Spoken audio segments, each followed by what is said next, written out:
Hello students, chapter 7 alternating current से हम ये वीडियो स्टार्ट कर रहे हैं। फर्स्ट वीडियो होगा। इस वीडियो में हम काफ़ी सारे इंपॉर्टेंट एमसीक्यूज़ यहाँ पर डिस्कस करने वाले हैं टर्म 1 के लिए। बच्चों, यहाँ पर मैंने एक प्लेलिस्ट मेंशन की है एमसीक्यू फिजिक्स 12। इस प्लेलिस्ट में आपको एमसीक्यूज़ पर बहुत सारे वीडियोस मिल जाएंगे। कुछ मैंने अपलोड कर दिए हैं, कुछ मैं धीरे धीरे अपलोड कर दूंगा बच्चों। तो अगर आपको इस प्लेलिस्ट पर जाने में कोई दिक्कत आ रही है तो आप वीडियो के डिस्क्रिप्शन में जाकर इसका लिंक पा सकते हैं बच्चों। और मैंने डिस्क्रिप्शन में काफ़ी सारी वीडियोज़ के लिंक भी वहाँ पर दिए हैं, वो भी आपके लिए बहुत हेल्पफुल होंगे। स्टूडेंट्स, इस वीडियो में शेयर किए गए सभी क्वेश्चंस सभी बोर्ड्स के लिए इंपॉर्टेंट होंगे। तो चलिए विदाउट एनी डिले फटाफट अपने फर्स्ट क्वेश्चन की तरफ चलते हैं। First question is alternating voltage is represented by the equation. Options यहाँ पर देख लीजिए। यहाँ पर बोला जा रहा है कि ऑल्टरनेटिंग वोल्टेज जो होता है उसको हम किस किस इक्वेशन से यहाँ पर रिप्रेजेंट कर सकते हैं। सो ऑल्टरनेटिंग वोल्टेज के बारे में आप थोड़ा जानते होंगे कि ऑल्टरनेटिंग वोल्टेज क्या होती है स्टूडेंट्स। ऑल्टरनेटिंग वोल्टेज जो है वो साइनसोइडली वेरी करती है। ओके कैसे वेरी करती है स्टूडेंट? साइनसोइडली वेरी करती है इस तरीके से, राइट। तो यहाँ पर है v और ये टाइम के साथ या फिर एंगल के साथ, तो हम यहाँ पर ओमेगा टी लिख देंगे। ओके इस तरीके से वेरी करती है, यानी मैक्सिमम वैल्यू तक जाती है v नॉट, इधर माइनस वी नॉट, यानी जो इसकी पीक है, पीक वैल्यूज वो v नॉट और माइनस वी नॉट है।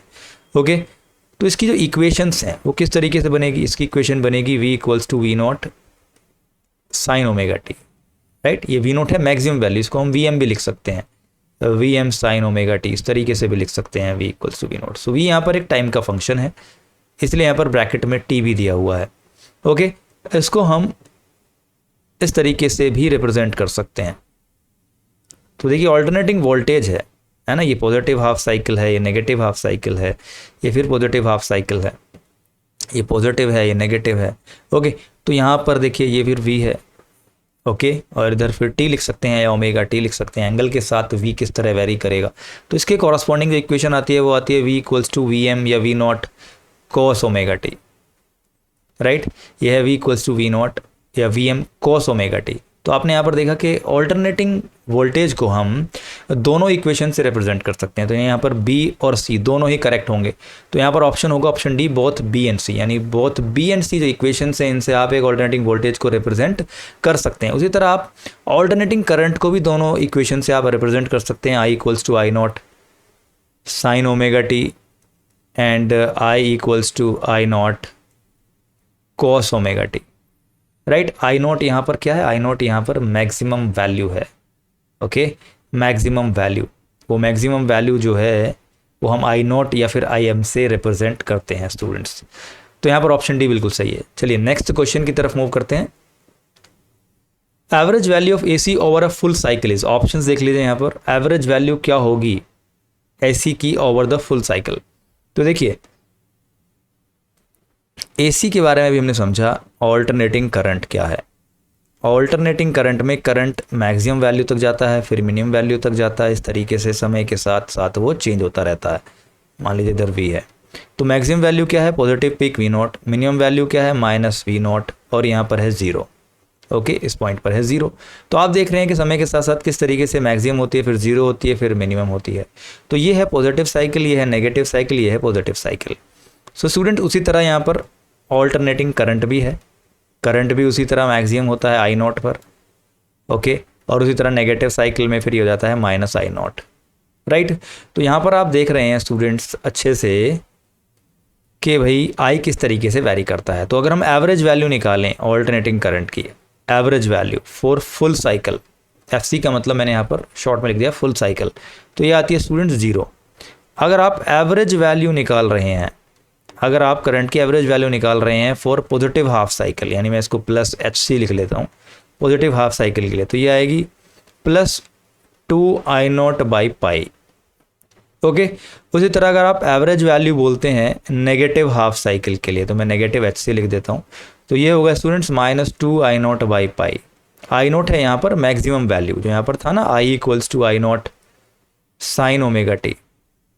ओके तो यहाँ पर ये होती है पीक वैल्यू, तो पीक वैल्यू है यहाँ पर ये जो आई नोट है फॉर्मूले में। तो एवरेज वैल्यू अगर आपको निकालनी है इसी की, तो ये होगा two I naught by pi, ये होगा पॉजिटिव साइकिल के लिए, राइट। यानी अगर यहाँ से यहाँ तक का समय है अगर पूरा टी, तो ये हो जाता है टी बाई टू। कितना हो जाता है? T by two. तो जीरो से टी बाई टू साइकिल के लिए जो एवरेज वैल्यू आती है वो आती है two I naught by pi. और t/2 से t टाइम के लिए जो नेगेटिव साइकिल चल रही है उसके लिए एवरेज वैल्यू आती है -2I0/π। तो ये फॉर्मूले आप याद रखें। उसी तरह जैसे यहाँ पर हमने AC की एवरेज वैल्यू निकाली, उसी तरह ऑल्टरनेटिंग वोल्टेज की अगर आप वैल्यू निकालोगे, जो कि इक्वेशन होती है V = V0 sin ωt, right, alternating voltage, तो उसकी एवरेज वैल्यू क्या होगी? Average value for full cycle, उसकी एवरेज वैल्यू भी 0 होगी। Okay, average value for positive half cycle क्या होगा? +HC, वो होगा +2V0/π। और average value of alternating voltage negative half cycle के लिए होगी, देखिए कितना, -2V0/π। ओके, यहाँ पर देखिए, मान लीजिए अगर 2I0/π है तो इसको हम, यानी 2I0/π को हम 0.637 I0 भी लिख लेते हैं, यानी 2/π की जो वैल्यू है वो होती है 0.637। तो अगर आपको कहीं पर एवरेज वैल्यू निकालनी पड़े तो आप 2/π की वैल्यू लिख सकते हैं 0.637।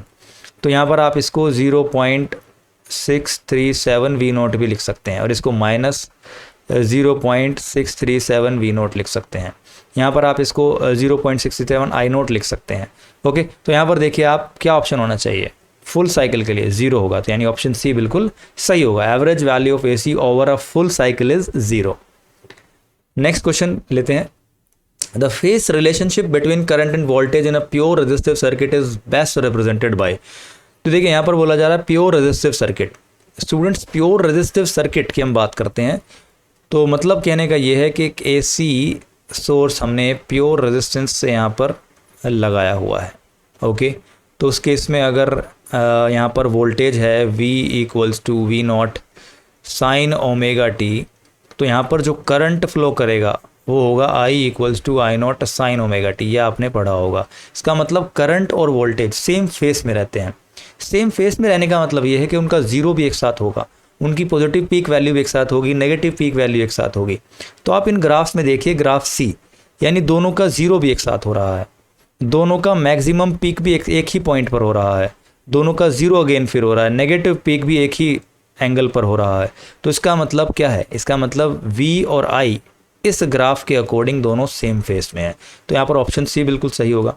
लेकिन आप अगर अदर ग्राफ्स देखें तो यहाँ पर देखिए, यहाँ पर अगर V 0 है तो I है -I0 या फिर -IM। ओके, यानी नेगेटिव पीक चल रही है। तो इस तरीके से जो वोल्टेज है वो π/2 एंगल लीड कर रहा है करंट से। बी ग्राफ में आप देखेंगे करंट लीड कर रहा है π/2 V से। ओके, और यहाँ पर तो आउट ऑफ फेस है, यहाँ पर तो आउट ऑफ फेस है, देखिए, ठीक है।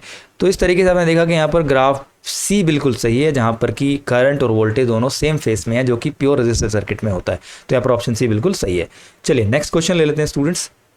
The face relationship between current end voltage in a pure capacitive circuit is best represented by. देखिए प्योर कैपेसिटिव सर्किट है, इसका मतलब कि एक कैपेसिटर AC सोर्स से हमने कनेक्ट किया है। देखिए एक कैपेसिटर कनेक्ट किया है, तो आपने कैपेसिटर के लिए दोनों इक्वेशंस अच्छे से पढ़ी हैं। यानी वोल्टेज के लिए होती है V = V0 sin ωt and current की होती है I = I0 sin ωt + π/2। यानी यहाँ पर करंट जो है वो लीड करता है π/2। ओके, करंट वोल्टेज से लीड करता है, फिर कह सकते हैं वोल्टेज लैग बिहाइंड होता है π/2 एंगल करंट से।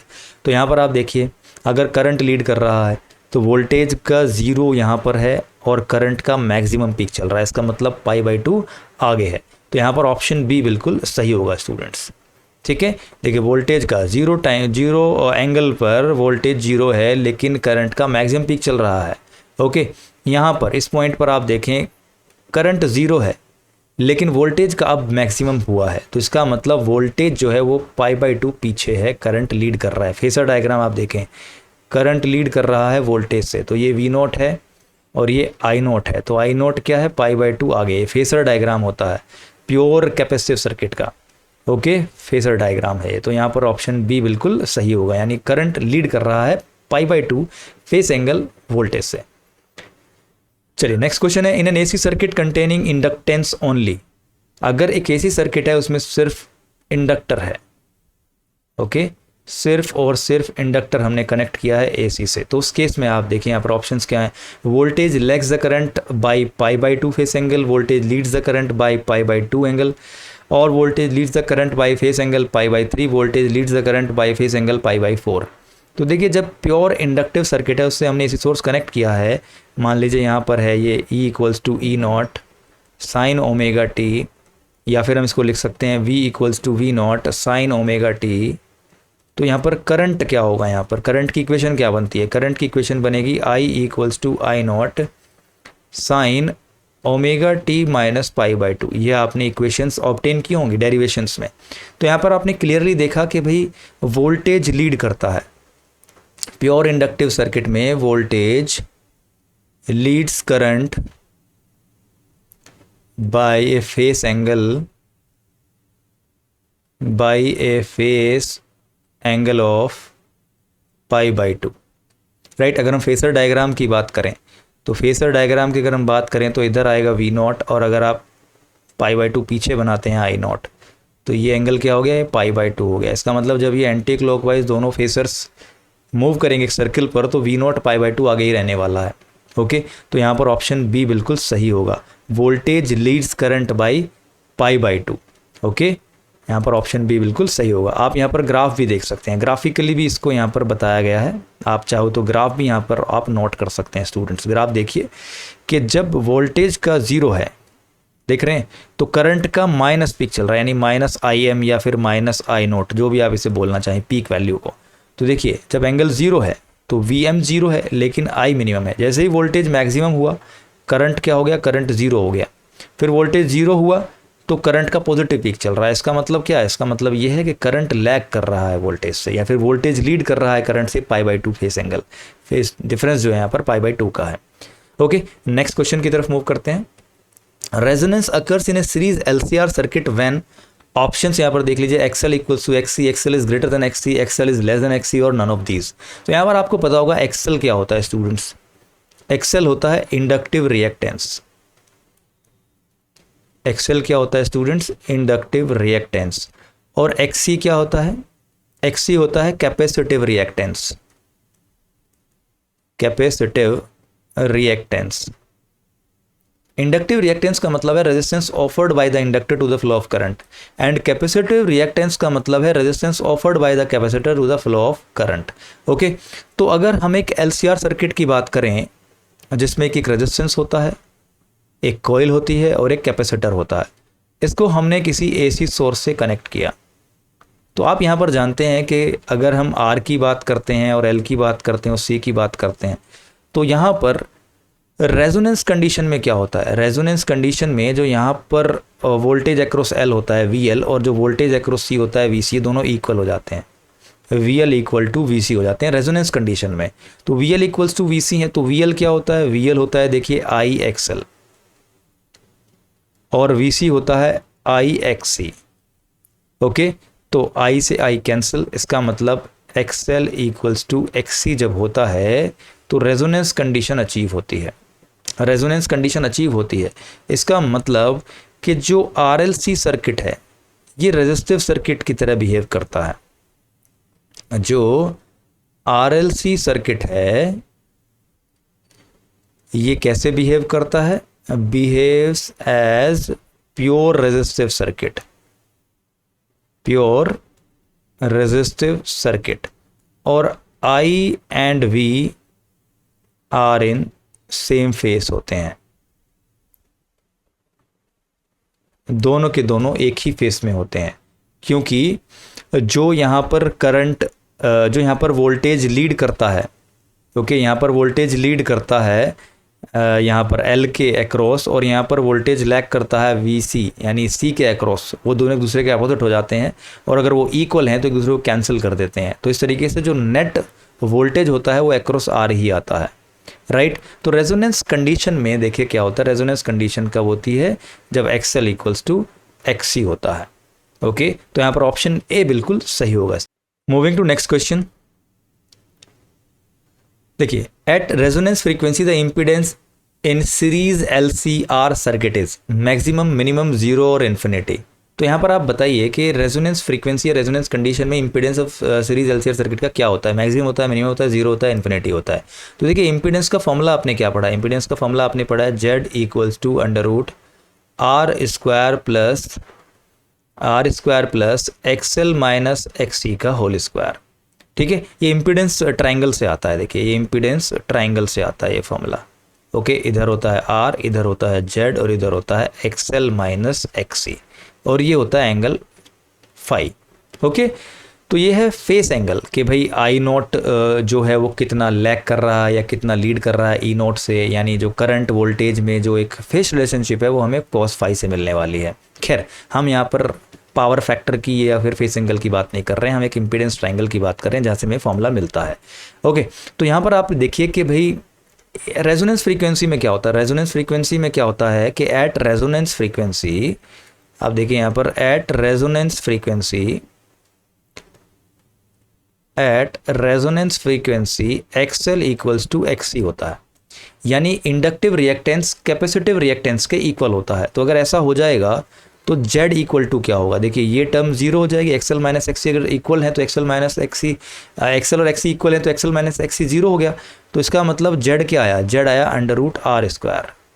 Z क्या है स्टूडेंट्स, Z आया अंडर रूट आर स्क्वायर, इसका मतलब Z equal to R, right.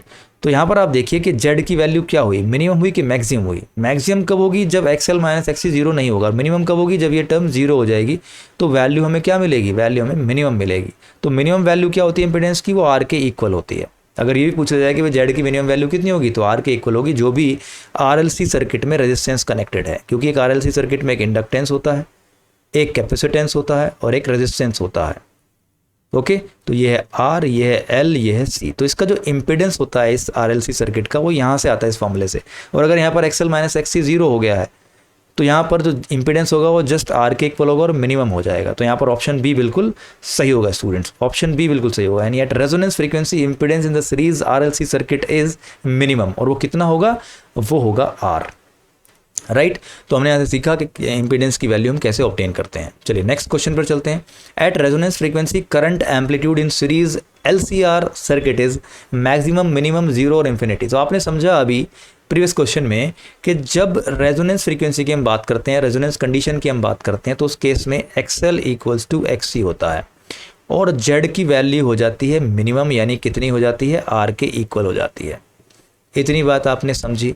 तो एम्पलीट्यूड क्या होता है करंट का, एम्पलीट्यूड होता है मैक्सिमम वैल्यू I नॉट, और I नॉट कैसे निकलेगा, I नॉट निकलता है E नॉट अपॉन Z करके। किसी RLC सर्किट की अगर हम बात करें जिसमें इंडक्टेंस है, कैपेसिटेंस है या फिर रेजिस्टेंस है, ओके, तो यहाँ पर ये R है, ये L है, ये C है। तो यहाँ पर जो I नॉट होता है, यानी जो एक करंट है यहाँ पर I equal to I naught sine omega T जो यहाँ पर फ्लो कर रहा है, उसमें जो मैक्सिमम वैल्यू हो क्या है, I नॉट है। तो I नॉट कैसे निकलती है, फॉर्मूला हम बनाते हैं यहाँ पर E नॉट अपॉन Z, यानी Z इस सर्किट का इम्पीडेंस। तो I नॉट की वैल्यू क्या होगी, मैक्सिमम होगी कि नहीं, जब Z इक्वल टू R होगा, क्योंकि अब Z कम हो गया है, कितना हो गया, R हो गया है। तो I not will be maximum. I not क्या होगा, I नॉट होगा मैक्सिमम। क्या होगा स्टूडेंट्स, मैक्सिमम होगा और उसकी वैल्यू होगी E not by R, right. तो यहाँ पर ऑप्शन ए बिल्कुल सही होगा स्टूडेंट्स, ऑप्शन ए बिल्कुल सही होगा। ओके, चलिए नेक्स्ट क्वेश्चन लेते हैं। Reciprocal of impedance is susceptance, conductance, admittance और ट्रांसकंडक्टेंस। तो देखिए रेसिप्रोकल जो होता है इम्पीडेंस का, जो भी हमने पढ़ा Z, यानी किसी RLC सर्किट का total resistance to the flow of current, वो कहलाता है इम्पीडेंस, यानी इसको हम Z से डिनोट करते हैं और इसकी यूनिट होती है देखिए ओम, जो रेजिस्टेंस की होती है। ओके, इम्पीडेंस की यूनिट होती है ओम। उसी तरह इम्पीडेंस का रेसिप्रोकल क्या होता है, यानी 1/Z किसके इक्वल होगा, तो 1/Z होगा देखिए एडमिटेंस के इक्वल। क्या बोलेंगे इसको हम बोलेंगे एडमिटेंस। तो ऑप्शन सी यहाँ पर बिल्कुल सही है। अब एडमिटेंस की SI यूनिट क्या होती है, ये भी आप ध्यान रखना।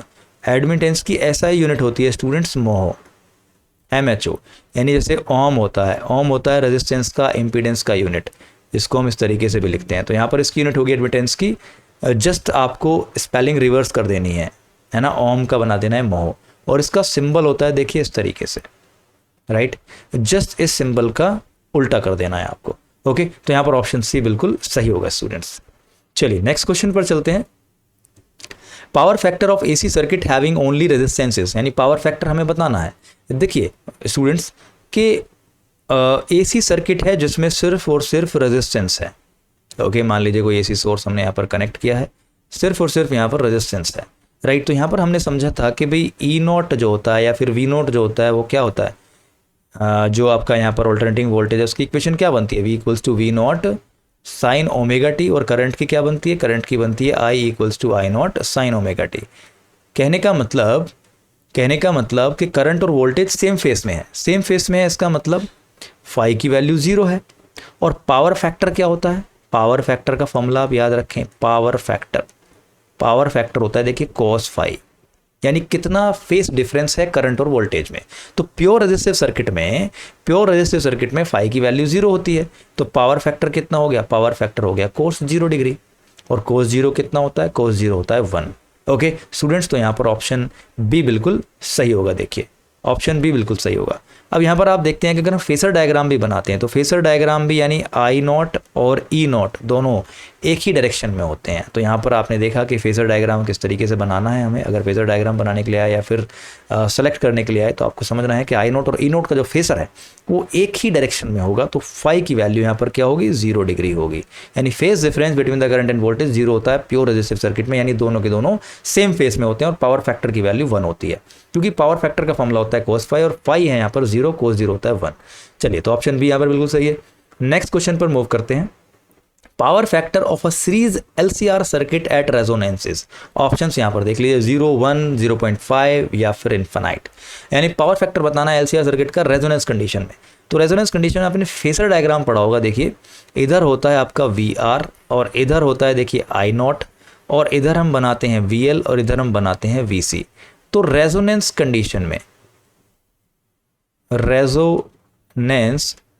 कंडीशन की अगर हम बात करें तो रेजोनेंस कंडीशन में V L equals to V C होता है।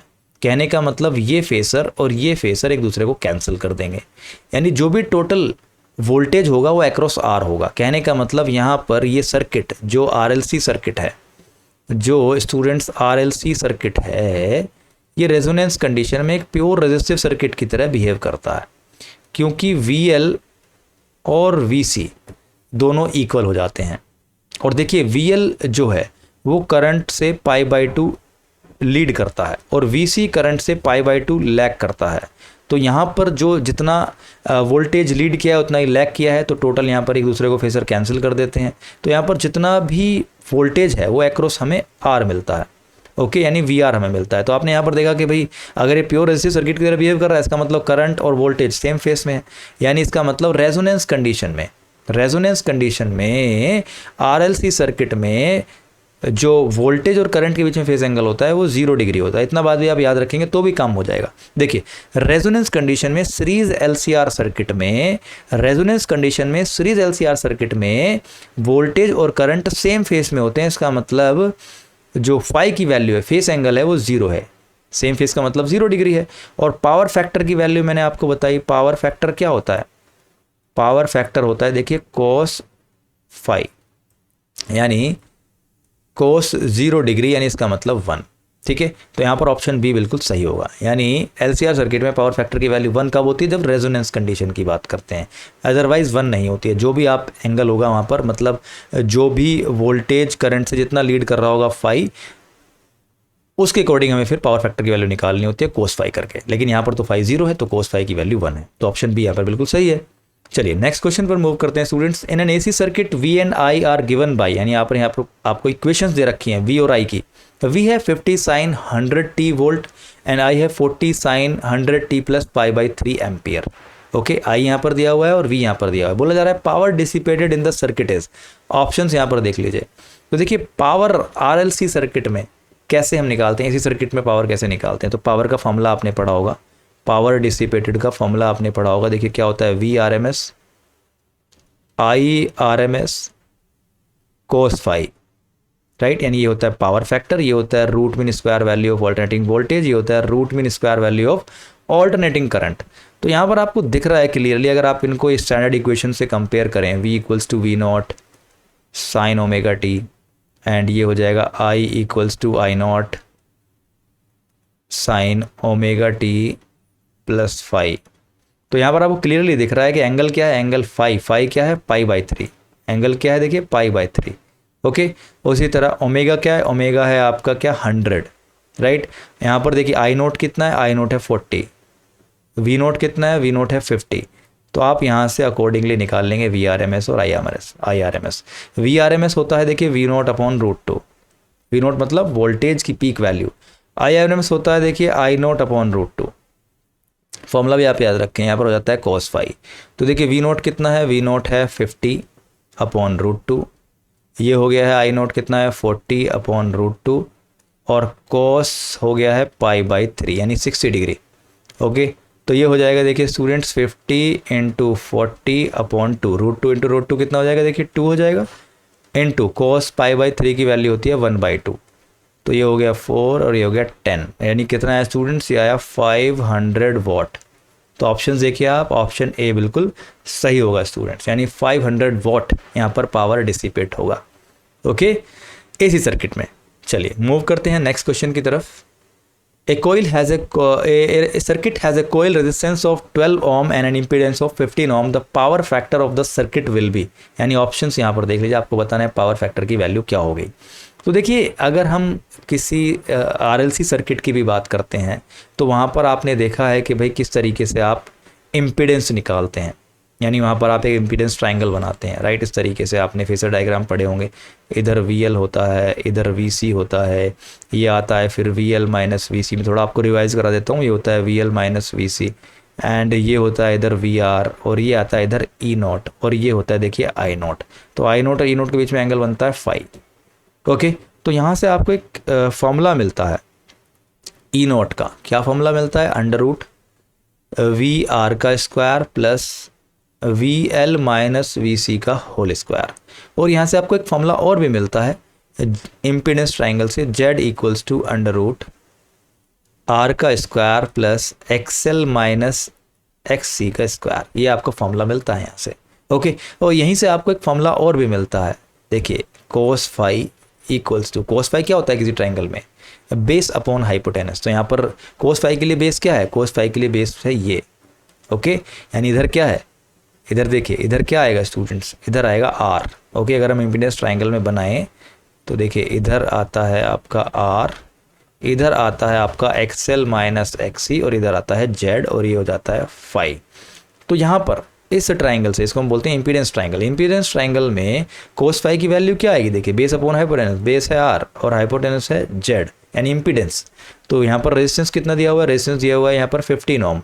तो रेजिस्टेंस दिया हुआ है यहाँ पर 12 ओम। तो ये हो जाएगा 12 अपॉन इम्पीडेंस कितना दिया है Z, वो दिया है 15, तो हो गया 12/15।